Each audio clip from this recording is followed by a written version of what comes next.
પિતા પૂજ્ય જસાભાઈના શરણોમાં વંદન.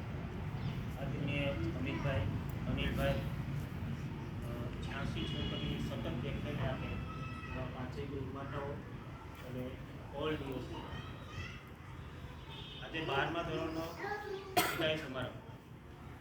વિદાયનો સીધો સાચો અર્થ એવો થાય કે છોડી દે. આજે તમે હોસ્ટેલમાંથી વિદાય થાવ, પરીક્ષા પૂરી થાય પછી, આજે નહીં.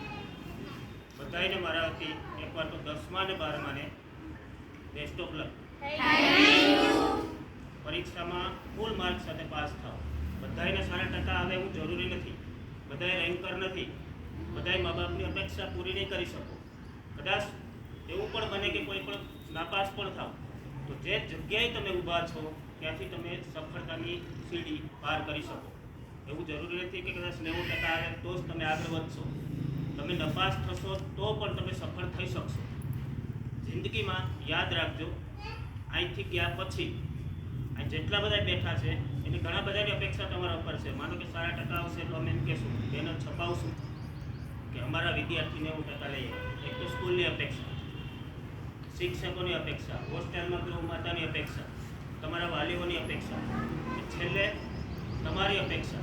અમે કંઈક આગળ વધીએ, અમે કંઈક બનીએ, અમે સમાજને ઉપયોગી થઈએ. એ બધું પુસ્તકમાં મળશે. પણ સૌથી ઇમ્પોર્ટન્ટ વસ્તુ એ છે કે અહીંથી ગયા પછી જે જગ્યાએ હો, જે જગ્યાએ નોકરી કરતા હોય, ઘરે હો, ઘરે ગયા પછી 5-10 વર્ષ આશરે જાઓ, કોઈ પણ જગ્યાએ હો, વિદાય શબ્દ એટલા માટે છે. વિદાય શબ્દ ખરેખર વિદાય શબ્દનું સંશોધન જ તમારાથી થયું છે. વિદાય શબ્દને તમે જે સમજી શકશો અમે ક્યારેય નહીં સમજી શકીએ. હું પણ મારી વાત કરું તો હું એ વિદાય લઈને જ આવ્યો છું, 150 કિલોમીટર કાપીને. આજથી ઘણા વર્ષો પહેલાં હું પણ હોસ્ટેલમાં જ ગયો હતો. મેં પણ મારા પરિવારને છોડ્યો. આજે હું પરિવારને છોડીને જ તમારી સામે ઊભો. કાયમી જિંદગી નિશ્ચિત નથી. પોતપોતાની અપેક્ષાઓ મુજબ, પોતપોતાના કાર્ય મુજબ બધા દૂર દૂર સુધી જાય છે. ઘણા અહીંથી આપણા ભાઈઓ બોર્ડરમાં જાય છે, અહીંથી કાશ્મીર સુધી જાય છે. એ પણ વિદાય જ છે, આખા પરિવારને છોડીને જાય છે. પણ મારો કહેવાનો મતલબ એ છે કે આ વિદાય શબ્દ વિદાય પૂરતો નિમિત્ત નથી. આપણી જે સંજોગો સાથે આપણી જ્યાં જિંદગી લખેલી છે તે આપણે બધાને જવાનું છે. અફસોસ છે અમને કે 2016માં મેં 4 વર્ષ થયા છે. જલપાબેન આઈ થિંક 12મામાં હતા ત્યારે મેં આ હોસ્ટેલ સંભાળી છે. ઘણા અનુભવ થઈ ગયા. કોલેજમાં તો અનુભવ હતા જ. મને 20 વર્ષનો અનુભવ 2001માં હું આ કોલેજમાં લાગ્યો. 20 વર્ષ મારા થયા છે. 4 વર્ષ થયા મેં હોસ્ટેલ સંભાળી. એમાં તમારા અનુભવ, તમારી પાસે મેં ઘણું બધું શીખવું. મેં કોશિશ કરી છે કે તમને ન્યાય મળે. બધું સંભવ નથી. તમારી અપેક્ષાઓ બધી અમે પૂરી ના કરી શકીએ. કાલે જેવું મને સાંભળવા મળ્યું કે વંશે કે કીધું કે મારા મમ્મીને, એક્ઝામ્પલ આપું છું, મગજમાં ના લેજે, મારા મમ્મીને મને મળવા દીધી હોત તો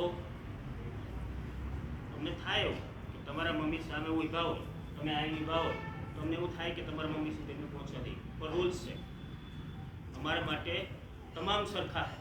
છતાં પણ ક્યાંક અમારાથી ભૂલ થઈ ગઈ હોય કે રૂલ્સ અમારાથી તૂટ્યો હોય, તમારું હર્ટ થયું હોય એટલા વર્ષમાં, તો આ મેનેજમેન્ટ વતી હું માફી માગું. પણ યાદ રાખજો, અહીંથી ગયા પછી, 12મું ધોરણ પૂરું થયા પછી હવે તમે સ્વતંત્ર છો.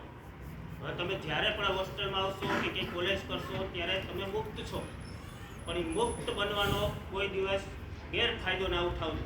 કારણ કે તમારા માટે મોટામાં મોટી જવાબદારી એટલી છે કે તમારો પરિવાર, તમારા પરિવારના એક પણ સભ્યને ક્યારેય પોતાનું માથું નીચું ના નમવું પડે, એ સંપૂર્ણ જવાબદારી તમારી ઉપર છે.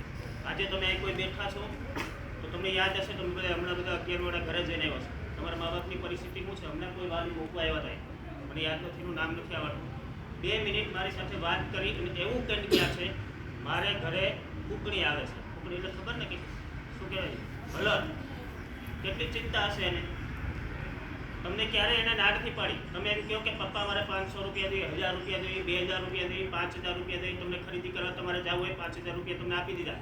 કોઈ શોપની દુકાનમાં તમે જાઓ, તમને કપડાં બતાવશે કે આ જીન્સ 200નું, આ 500નું, 800નું, તમે 800 રૂપિયાનું જીન્સ લઈ લેશો કારણ કે સરસ લાગશે.